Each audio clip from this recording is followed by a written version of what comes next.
Oke teman-teman, di video kali ini kita mau membahas tentang bahaya dari overdosis atau berlebihannya unsur N pada pohon kita atau tanaman kita. Kita tahu ya kalau unsur N itu sangat dibutuhkan untuk pertumbuhan tanaman. Unsur N juga salah satu unsur yang paling penting karena dia adalah unsur makro primer ya untuk tanaman kita, untuk pertumbuhan tanaman kita. Jadi biar teman-teman tahu juga unsur makro itu sudah ada makro primer, ada makro sekunder, dan ada juga unsur mikro. Walaupun unsur N ini adalah unsur yang paling penting dalam pertumbuhan tanaman kita, tapi ada bahaya juga ketika dia berlebihan atau overdosis. Kira-kira apa sih penyebabnya gitu, dan apa efeknya, lalu apa solusinya? Oke, kita simak baik-baik ya.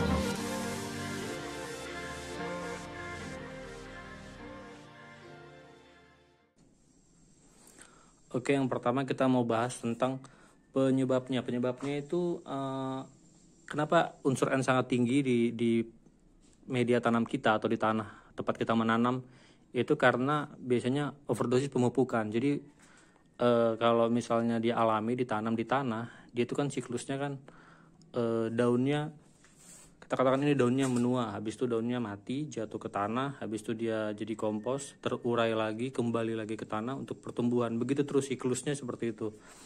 Tapi kan untuk ada yang mau mempercepat pertumbuhan sampai akhirnya dikasih pupuk.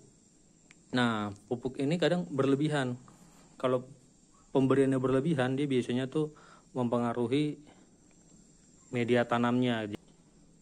Jadi media tanamnya itu udah ada efek atau perubahan dari pupuk kimia maupun ada perubahan dari pupuk kimia maupun dari pupuk yang organik. Yang organik sebetulnya nggak terlalu masalah ya, nggak masalah gitu. Tapi kalau berlebihan juga bisa bermasalah juga. Nah, selain overdosis pemupukan, ada juga kalanya pemupukannya benar gitu, tapi karena hujan nonstop, hujan terus sepanjang minggu ada hujan, setiap hari hujan. Nah, itu juga bikin N-nya berlebihan karena udah dipupuk dengan kebutuhan pohon, tapi di air hujan itu juga N-nya tinggi. Nah, akhirnya pohon itu nanti akan terganggu karena media tanamnya unsur N-nya udah berlebihan kayak gitu. Jadi itulah dua penyebabnya. Yang pertama overdosis pemupukan, sama yang kedua hujan yang membawa unsur N berlebihan dan diserap sama tanah.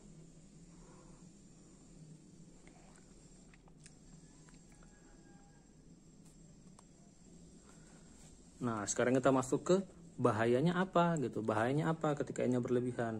Jadi yang pertama itu karena hujan terus-menerus atau misalnya media tanam basah ya gitu kan, sedangkan unsur N-nya itu tinggi.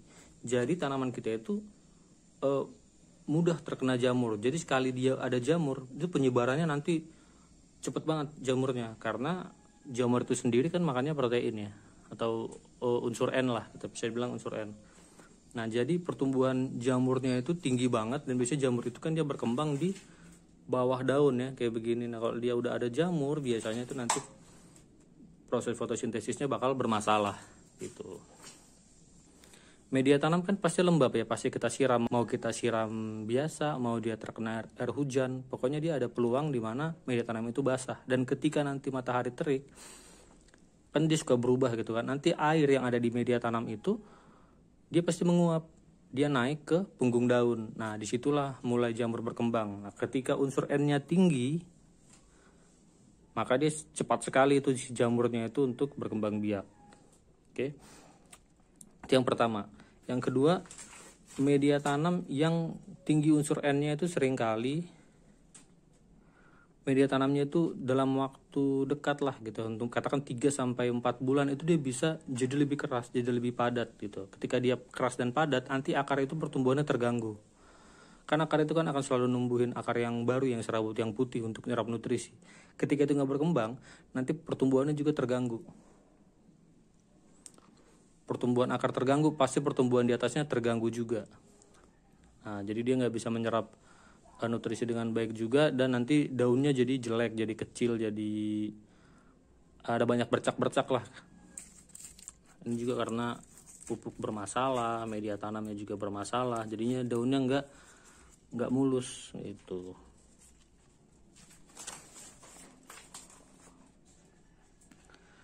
Nah, yang ketiga, ketika unsur N-nya berlebihan di media tanam kita, itu biasanya pH-nya drop. pH-nya drop. Ketika pH drop itu sebenarnya masalahnya tuh bukan lagi sekedar pohon nggak mau berkembang ya, tapi udah jadi banyak banget gitu. Yang pertama nih, kalau pH-nya drop ya. Nih teman-teman ya, ketika pH-nya drop, nih yang terjadi ini bakal kayak begini. Yang pertama, daunnya itu tumbuh tapi dia daunnya nggak lebar.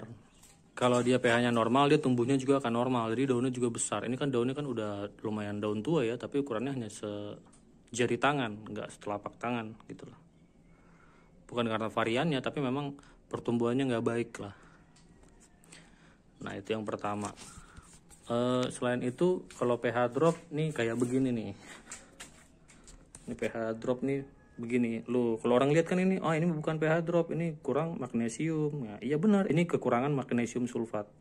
Tapi walaupun kita kasih magnesium sulfat setiap minggu lah gitu dia. Walaupun kan sebetulnya kan dikasihnya cukup 3 minggu sekali aja atau 2 minggu sekali. Tapi walaupun ini kita kasih setiap minggu, akan kayak begini juga. Kenapa dia kayak begini? Karena memang magnesium sulfatnya nggak bisa diserap sama pohon. Jadi kalau pH drop itu, pohon itu kehilangan kemampuan untuk menyerap nutrisi dengan baik. Alhasil pohon kita yang butuh magnesium untuk membantu fotosintesis juga, akhirnya dia nggak terbawa ke atas. Nah, jadinya corak daunnya nih kayak begini gitu. Ya kalau benar ini kurang magnesium sulfat, tapi kalaupun kita kasih magnesium sulfat, ini nggak berubah banyak, tetap kayak begini juga gitu loh. Karena memang magnesium sulfatnya nggak terserap. Kenapa nggak terserap? Ya tadi pH-nya itu udah betul-betul bisa di bawah 5 sih mungkin. Nah gitu teman-teman ya.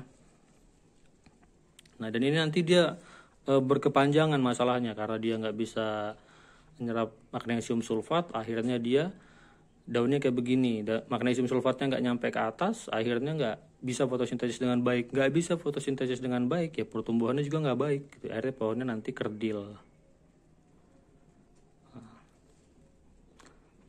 Sekarang kita masuk ke yang solusinya nih. Solusinya apa? Solusinya apa untuk menjaga biar pH-nya itu kita nggak drop gitu ya. Yang pertama ya, pemupukannya normal ya. Pemupukannya harus normal, dimana kita lihat gitu loh. Jangan pohon yang kecil gitu nih. Ini ada pohon nih. Nah ini maaf, ini kecil-kecil sih pohonnya gitu loh. Katakan baru 1,5 meter. Ya jangan dikasih pupuk dengan porsi pohon yang udah dewasa, udah beda kayak gitu. Yang kayak begini beda lah sama pohon yang memang udah sampai ada pembentukan tajuknya gitu. Jadi jangan disamain. Itu yang pertama. Pemberian pupuknya normal. Kalaupun pemberian pupuknya udah normal tapi dia hujan terus, ya udah berarti pemupukannya itu diberhentikan dulu gitu. Jangan sampai unsur N-nya berlebihan terus jadi masalah nanti. Ya. Itu yang pertama. Yang kedua, nah ini kita baru bilang ya, langsung turun hujan. Nah bagaimana nih kalau turun hujan? Teman-teman bisa tutup medianya. Pupuk yang N kita berhentikan, nggak apa-apa kena hujan.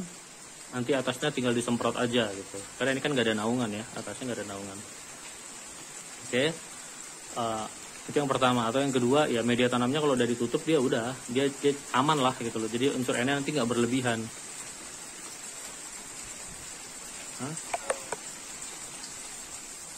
Nah kalau memang ternyata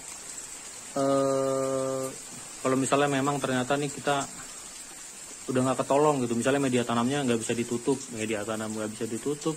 tapi hujan terus-terusan datang, tapi kita juga nggak mau pohon kita kehilangan unsur yang lain ya, seperti P, K, magnesium dan yang mikro gitu loh. Itu kan bahaya juga ya kalau kekurangan ya.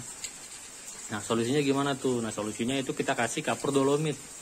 Nah kapur dolomit itu pemberiannya macam-macam ya, bisa yang kita tabur aja di atasnya, kita tabur aja di atasnya. Atau kalau di sini sih kita biasanya tuh kapur dolomitnya tuh kita campur sama air, kita aduk aja gitu. Jadi misalnya untuk satu pohon kita kira-kira 1 genggam gitu, ya udah kita ambil aja beberapa genggam, habis itu bisa kita aplikasikan ke banyak polybag, planter bag, atau di pot kita gitu. Ya ini bibit-bibit kita yang lagi kita persiapkan untuk di grounding. Nanti kita groundingnya kita buat kontennya juga deh. Ya teman-teman, kira-kira itu dulu yang bisa kita bagikan. Semoga video kita kali ini bermanfaat ya buat teman-teman semua dan tetap semangat menanam anggur. Oke, sekian dulu video dari kami. Terima kasih.